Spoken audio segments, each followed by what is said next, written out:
Hi everyone, स्वागत है आपका आज के इस वीडियो लेक्चर में। एचपीजीके की वीडियो सीरीज को कंटिन्यू करते हुए आज हम पार्ट नंबर 85 को डिस्कस करने वाले हैं। और आज के इस वीडियो सेशन में जो हम यहाँ पर एमसीक्यूज डिस्कस करने वाले हैं वो एचपीपीएससी के द्वारा पूछे गए हैं। तो आज का जो वीडियो लेक्चर है वो आपके लिए बहुत इंपॉर्टेंट होने वाला है, तो इस वीडियो लेक्चर को आप पूरा देखिएगा। और आज की वीडियो को स्टार्ट करने से पहले मैं आपको बताना चाहता हूँ, हमारी एक एचपीजीके की एमसीक्यू बुकलेट आती है और साथ में ही इसके साथ इकोनॉमिक सर्वे की भी एमसीक्यू फॉर्म में एक बुकलेट आती है। अगर आप इन दोनों को परचेज करना चाहते हैं तो आप हमारे टेलीग्राम चैनल को ज्वाइन कर सकते हैं। टेलीग्राम चैनल का जो लिंक है वो आपको डिस्क्रिप्शन में मिल जाएगा, तो वहां पर जाकर आप चैनल को ज्वाइन कर सकते हैं और मुझे पर्सनली कॉन्टैक्ट कर सकते हैं। चलिए स्टार्ट करते हैं आज के इस वीडियो सेशन को। देखते हैं question number 964। The Rothney castle in Shimla was once the residence of. देखो, इस क्वेश्चन से हम रोथनी कैसल के बारे में यहाँ पर जानने वाले हैं। तो सबसे पहले आपने याद रखना है कि रोथनी कैसल को जो है किस वर्ष जो है बिल्ड किया गया था। तो 1838 जो ईयर है वो आपको याद रखना है। और सेकंड जो क्वेश्चन यहाँ से पूछ लिया जाता है कि किसके द्वारा इसको बिल्ड किया गया था, तो नाम से ही पता लग रहा है, कर्नल रोथनी के द्वारा। देखो, आगे चलकर जो ये रोथनी कैसल है इसको सोल्ड आउट कर लिया जाता है टू मिस्टर डॉक्टर कार्टी को। अब ये जो डॉक्टर कार्टी थे, इन्होंने क्या किया, 1844 में यहाँ पर एक बैंक ओपन किया जिसका नाम था शिमला बैंक कॉरपोरेशन। ये जो रोथनी कैसल है ये रेजिडेंस भी रहा है ए ओ हयूम का। और ए ओ हयूम कौन थी, ये आपको पता है कि इन्होंने इंडियन नेशनल कांग्रेस को भी फाउंड किया था 1885 में। तो इनका ये यहाँ पर रेजिडेंस था। और बात करें इसकी लोकेशन की तो ये जाखू में सिचुएटेड है। ठीक है, तो इसका राइट आंसर क्या होगा, ऑप्शन नंबर ए। चलिए अगले क्वेश्चन की बात करते हैं। 965। When was the first experimental peach orchard planted by the Himachal Pradesh Department of Horticulture in Rajgarh? देखो, राजगढ़ जो है इसको जो है पीच बॉल के नाम से भी जाना जाता है। ये चीज आपको सबसे पहले पता होनी चाहिए। ठीक है, तो यहाँ पर पूछा गया है कि फर्स्ट टाइम एक्सपेरिमेंटल बेस पे जो पीच ऑर्चर्ड है राजगढ़ में वो कब लगाया गया था। ठीक है, तो इसका ईयर था 1955। तो इसका right answer option number A.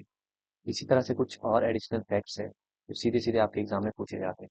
जैसे आपसे पूछा जाता है कि सेंट्रल पोल्ट्री फार्म जो है नाहन में, इसको कब फाउंड किया गया था, तो 1960 ईयर आपने याद रख देना है। उसके बाद पूछा जाता है नाहन फाउंड्री लिमिटेड, इसको फाउंड किया गया था 1875 में। और एक क्वेश्चन ये पूछ लिया जाता है कि नाहन फाउंड्री लिमिटेड जो है इसको किसके द्वारा स्थापित किया गया था, तो वो राजा थे राजा शमशेर प्रकाश। उसके बाद क्वेश्चन पूछा जाता है रेसिन एंड टर्पेंटाइन फैक्ट्री, इसको एस्टेब्लिश किया गया था 1945 में। फिर पूछा जाता है नाहन नेशनल बैंक, इसको एस्टेब्लिश किया गया था 1893। देखो, ये जो ईयर बेस्ड क्वेश्चंस होते हैं ये एचपीपीएससी के द्वारा बहुत पूछे जाते हैं। ठीक है, तो इनको आपने ध्यान में रख लेना है। अगले क्वेश्चन की बात करते हैं। 966। Which of the following amendments of Indian constitution enabled the creation of legislature by the parliamentary law of Himachal Pradesh. भारतीय संविधान के निम्नलिखित में से किस संशोधन ने हिमाचल प्रदेश के लिए संसदीय कानून द्वारा विधानमंडल के निर्माण को सक्षम बनाया। देखो, ये वाला जो क्वेश्चन है ये एचपीपीएससी के द्वारा प्रीवियस ईयर में पूछा गया है, तो बहुत इंपॉर्टेंट ये क्वेश्चन बन जाता है। किसी और एग्जाम में आपको ये जरूर देखने को मिल जाएगा। ठीक है, देखो इस तरह के जो जनरल फैक्ट्स है वो कई बार बुक्स में भी मेंशन नहीं होते। कई बार कमीशन इस तरह के क्वेश्चन भी पूछ लेता है। हिमाचल प्रदेश के लिए जो अमेंडमेंट थी वो थी 14 अमेंडमेंट एक्ट 1962। अगले क्वेश्चन की बात करते हैं। 967। From which of the following places of Himachal Pradesh the state museum Shimla has collected the sculpture of Vishnu. Himachal Pradesh के निम्नलिखित में से किस स्थान पर राज्य संग्रहालय शिमला ने विष्णु की मूर्ति का संग्रह किया था। देखो, जो शिमला का स्टेट म्यूजियम है यहाँ पर बहुत सारे स्क्रिप्चर्स आपको देखने को मिल जाते हैं। ठीक है, उनमें से कुछ एक स्क्रिप्चर्स को हम यहाँ पर डिस्कस कर लेते हैं। जैसे सबसे पहले हम बात करते हैं वरुण की। देखो, वरुण जो है ये सन माने जाते हैं अदिति के और लॉर्ड ऑफ वाटर कॉस्मोलॉजी। देखो, इनकी जो इमेज है उसको डिपिक्ट किया गया है मसरूर से। मोस्ट इंपॉर्टेंट पॉइंट जो इस क्वेश्चन में आपसे पूछा गया है, इसका राइट आंसर होगा ऑप्शन नंबर सी। देखो, ये जो इनकी इमेज है इसमें इनको बिल्कुल ही रिलैक्स पोज में यहाँ पर दिखाया गया है। और इनको जो रिलैक्स पोज में यहाँ पर दिखाया गया है उसको कहा जाता है ललित आसन। उसके बाद एक और स्कल्पचर है यहाँ पर देवी दुर्गा का। देखो, देवी दुर्गा का जो है एक स्टोन स्कल्पचर हमें देखने को मिलता है जो कि 8th सेंचुरी का है। ठीक है, जो कि माँ दुर्गा को यहाँ पर डेडिकेटेड है। और इसको कहाँ से लाया गया है, हाटकोटी से। उसके बाद एक सूर्य भगवान का भी हमें देखने को मिलता है जिसको कुल्लू से लाया गया है। तो यहाँ पर भी यही क्वेश्चन पूछा गया था कि कहाँ से इसको लाया गया है। ठीक है, जो वरुण का स्कल्पचर है उसको कहाँ से लाया गया है। तो मे भी इस तरह का क्वेश्चन भी पूछ लिया जाए कि शिमला म्यूजियम में जो सूर्य भगवान का स्कल्पचर है उसको कहाँ से लाया गया है। ठीक है, इसी तरह से एक हमें यूनिक वुडन स्कल्पचर भी देखने को मिलता है जो कि मिकुला देवी टेम्पल को यहाँ पर डिपिक्ट करता है, जो कि उदयपुर में सिचुएटेड है। ये 8th सेंचुरी का। ठीक है, ये भी 8th सेंचुरी का है। और जो देवी दुर्गा का स्कल्पचर है वो भी 8th सेंचुरी एडी का है। ठीक है, तो दोनों आपने सेंचुरीज भी याद रखनी। अगले क्वेश्चन की बात करते हैं 968। In which of the following year Nora Richards work entitle Mother Earth was published. यहाँ पर पूछा गया है कि किस वर्ष नोरा रिचर्ड्स की जो कृति है जिसका शीर्षक था मदर अर्थ, इसको कब प्रकाशित किया गया। तो मदर अर्थ को कब पब्लिश किया गया था, 1956 में। ठीक है, तो इसका राइट आंसर क्या होगा, ऑप्शन नंबर डी। अब कुछ एक और जो पब्लिश्ड वर्क है नोरा रिचर्ड्स के, उनको भी हम डिस्कस कर लेते हैं। क्या पता ये भी आपसे पूछ लिया जाए। जैसे कंट्री लाइफ, कंट्री लाइफ को कब पब्लिश किया गया था, 1970। उसके बाद बात करते हैं सती की। सती को पब्लिश किया गया था 1914 में। एक और इनका पब्लिश्ड वर्क है विलेज प्ले।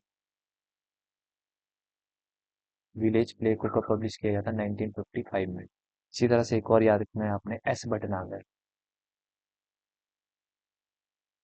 एस भटनागर को कब पब्लिश किया गया था, 1949 में। तो इन चार को भी आपने याद रख लेना है। उसके बाद अगले क्वेश्चन की बात करते हैं 969। Which of the following paintings was made by Amrita Shergil in 1940। निम्नलिखित में से कौन सी पेंटिंग अमृता शेरगिल द्वारा 1940 में बनाई गई थी। तो एक एक करके हम यहाँ पर हर एक ऑप्शन को डिस्कस करते हैं। सबसे पहले है यहाँ पर हिल वुमेन। देखो इसको जो है कब इनके द्वारा बनाया गया था, 1935 में। अगला ऑप्शन है ancient story teller. Important painting है, इसको पब्लिश किया गया था 1914 में। तो इसका राइट आंसर भी क्या हो जाएगा, ऑप्शन नंबर बी। इसके बाद बात करते हैं गर्ल विद पिक्चर। इसको पब्लिश किया गया था 1937 में। उसके बाद है ग्रुप ऑफ थ्री गर्ल्स। इसको पब्लिश किया गया था 1935 में। तो दो आपने यहाँ पर याद रखना है जो 1935 से रिलेटेड है। एक है हिल वुमेन और दूसरा है ग्रुप ऑफ थ्री गर्ल्स।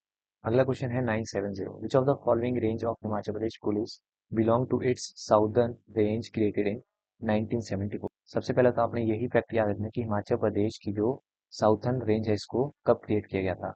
तो 1974 आपने ध्यान में रख लेना है। इसके बाद देखो, हिमाचल प्रदेश पुलिस की तीन रेंजेस हमें देखने को मिलती है, एक नॉर्दर्न रेंज, एक साउदर्न और एक सेंट्रल रेंज। तो एक एक करके हम यहाँ पर डिस्कस कर लेते हैं। सबसे पहले हम बात करते हैं नॉर्दर्न रेंज की। देखो इसका हेडक्वार्टर कहाँ पे है, धर्मशाला में। इसमें टोटल कितने डिस्ट्रिक्ट्स है, 7। ये आपको सबसे पहले ध्यान में रखना है। और जो 7 डिस्ट्रिक्ट्स है वो भी आपको पता होने चाहिए। तो यहाँ पर इसी तरह का क्वेश्चन पूछा गया कि कौन सा इस रेंज में नहीं आता है। तो 7 के 7 डिस्ट्रिक्ट आपको पता होने चाहिए। चंबा, ऊना, कांगड़ा, मंडी, लाहौल स्पीति, कुल्लू एंड हमीरपुर। उसके बाद अगर सदर्न रेंज की बात करते हैं तो इसका हेडक्वार्टर है सबसे पहले शिमला में। 5 डिस्ट्रिक्ट इसमें आते हैं, शिमला, किन्नौर, बिलासपुर, सोलन और सिरमौर। उसके बाद है सेंट्रल रेंज। इसका हेडक्वार्टर है मंडी में। इसमें भी 5 डिस्ट्रिक्ट आते हैं, कौन कौन से, मंडी, कुल्लू, लाहौल स्पीति, हमीरपुर एंड बिलासपुर। इसमें देखो समझाने वाला कुछ नहीं है, ये आपको एज इट इज ही याद करने पड़ेंगे। इसीलिए कहता हूँ आपको पीडीएफ परचेज कर लीजिए और इन नोट्स को आप बार बार रिवाइज करिए। तो यहाँ पर पूछा गया था कौन सा जो यहाँ पर डिस्ट्रिक्ट है वो सदर्न रेंज में आता है। तो यहाँ पर आप देख सकते हैं किन्नौर डिस्ट्रिक्ट जो है वो सदर्न रेंज में आता है। तो इसका राइट आंसर क्या होगा, ऑप्शन नंबर डी। अगला क्वेश्चन है 971। In which village is the Faguli festival celebrated under the name of Lamoj. Faguli उत्सव लामोज नाम से किस गांव में मनाया जाता है। ठीक है, वैसे तो हम इसको डिस्कस कर चुके हैं, पर फिर भी एक बार इसको दोबारा से रिवाइज कर लेते हैं। देखो जो फागुली फेस्टिवल है इसको रोपा में क्या कहा जाता है, फाल्गुन। और लिप्पा में इस फेस्टिवल को कहा जाता है लामोज। इसका राइट आंसर क्या होगा, ऑप्शन नंबर सी। अगले क्वेश्चन की तरफ मूव करते हैं 972।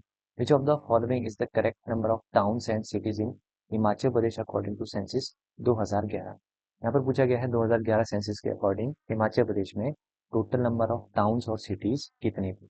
इसका राइट आंसर होगा ऑप्शन नंबर ए, 59। अब देखो और क्या क्या क्वेश्चन यहाँ से पूछ सकते हैं सेंसिस से रिलेटेड, उनको भी हम डिस्कस कर लेते हैं। सबसे पहले तो आपने ये याद रखना है कि इन 59 में से सबसे ज्यादा जो टाउन है वो कौन से डिस्ट्रिक्ट में है, डिस्ट्रिक्ट शिमला। कितने हैं, 11, ये आपने याद रखना है। इसके बाद आपसे पॉपुलेशन भी पूछ सकते हैं कि टाउन की जो पॉपुलेशन है वो कितनी है। तो टाउन की पॉपुलेशन आपने याद रखना है 688552। इसमें से भी आपने याद रखना है कि मेल पॉपुलेशन कितनी है, 371528। फीमेल की कितनी है, 317024। तो ये वाले क्वेश्चन आपसे पूछ सकते हैं।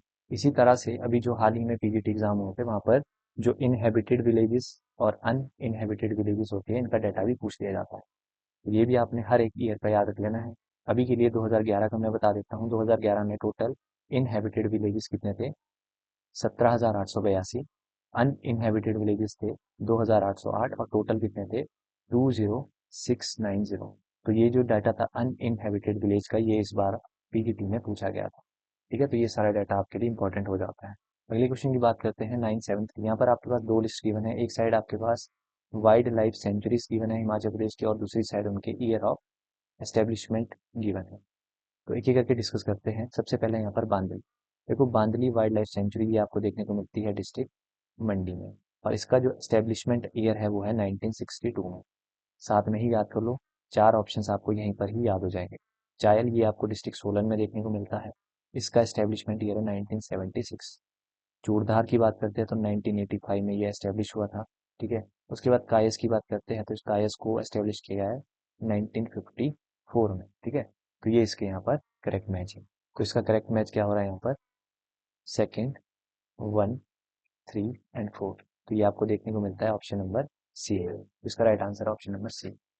तो यहीं तक ही इस वीडियो सेशन को रखते हैं। उम्मीद करता हूँ वीडियो लेक्चर आपके लिए यूजफुल रहा होगा। अगर आपको वीडियो लेक्चर पसंद आया है तो वीडियो को लाइक करिएगा, चैनल पर नए हो तो चैनल को सब्सक्राइब करिएगा। मिलते हैं नेक्स्ट वीडियो में।